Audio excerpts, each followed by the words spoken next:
درباریوں نے دریافت کیا کہ آج ہم آپ کی حالت بدلی ہوئی پاتے ہیں، کیا وجہ ہے؟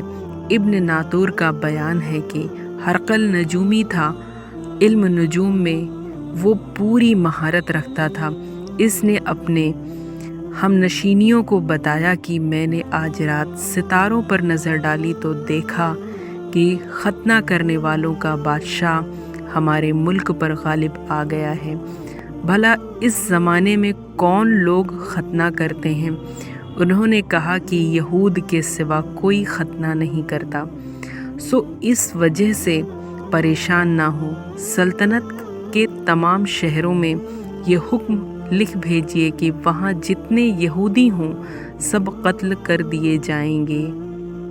وہ لوگ انہی باتوں میں مشغول تھے کہ ہرقل کے پاس ایک آدمی لایا گیا جسے شاہ گشان نے بھیجا تھا۔ اس نے رسول اللہ صلی اللہ علیہ وسلم کے حالات بیان کیے، اور جب ہرقل نے سارے حالات سن لیے تو کہا کہ جا کر دیکھو وہ ختنہ کیے ہوئے ہیں یا نہیں۔ انہوں نے اسے دیکھا تو بتلایا کہ وہ ختنہ کیا ہوا ہے۔ ہرقل نے جب اس شخص سے عرب کے بارے میں پوچھا تو اس نے بتلایا کہ وہ ختنہ کرتے ہیں۔ تب ہرقل نے کہا کہ یہی محمد صلی اللہ علیہ وسلم اس امت کے بادشاہ ہیں جو پیدا ہو چکے ہیں۔ پھر اس نے اپنے ایک دوست کو رومیہ خط لکھا، اور وہ بھی علم نجوم میں ہرقل کی طرح ماہر تھا۔ پھر وہاں سے ہرقل حمص چلا گیا۔